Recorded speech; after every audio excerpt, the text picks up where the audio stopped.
Halo sobat, pernahkah kamu membayangkan bahwa benda yang kamu pegang, sekarang smartphone atau laptop punya kaitan erat dengan sebuah logam yang dulu dijuluki tembaga setan?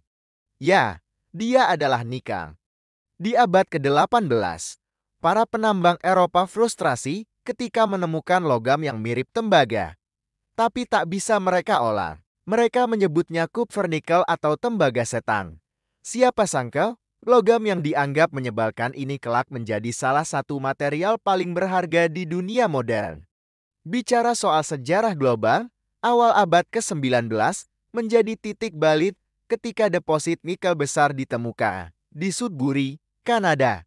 Tak lama, Rusia dan Australia pun bergabung dalam pesta nikel dunia. Saat Perang Dunia berlangsung, nikel menjadi primadona untuk industri militer dan logam campuran. Nah, bagaimana dengan Indonesia?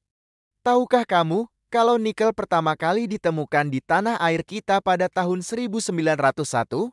Tepatnya di Pomalar, Sulawesi Tenggara. Meski Belanda sudah mengendus potensinya, penambangan serius baru dimulai di era tahun 1960-an. Yang mengejutkan, perjalanan Indonesia dari penemuan pertama hingga menjadi raja nikel dunia seperti sekarang ini sungguh luar biasa.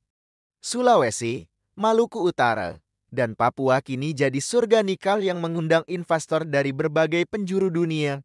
Tapi tunggu dulu. Kenapa sih dunia begitu terobsesi dengan nikel?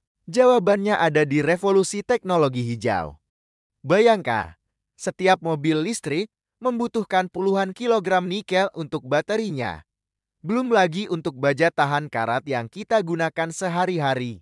Indonesia pun tak mau sekadar jadi penambang.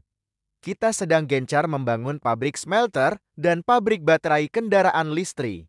Ibaratnya, dari batu tambang langsung jadi baterai lengkap di rumah sendiri. Namun, seperti dua sisi mata uang, boom nikel juga membawa tantangan. Isu lingkungan, konflik lahan, dan perdebatan tentang tenaga kerja lokat menjadi pekerjaan rumah yang harus diselesaikan. Belum lagi persaingan geopolitik global yang semakin panas untuk menguasai bahan baku energi bersih ini. Yang menarik, pembangunan ibu kota Nusantara dan komitmen Indonesia terhadap energi hijau justru membuka chapter baru dalam kisah nikel kita. Ini bukan sekadar tentang tambang dan ekspor, tapi tentang bagaimana Indonesia bisa memimpin revolusi teknologi hijau dunia. Dari tembaga setan hingga menjadi kunci masa depan teknologi hijau, perjalanan nikel sungguh menakjubkan, dan Indonesia berada di garis terdepan cerita ini. Terima kasih sudah menyimak kisah menarik ini. Jangan lupa like, share, dan subscribe untuk konten-konten informatif lainnya. Sampai jumpa di video berikutnya.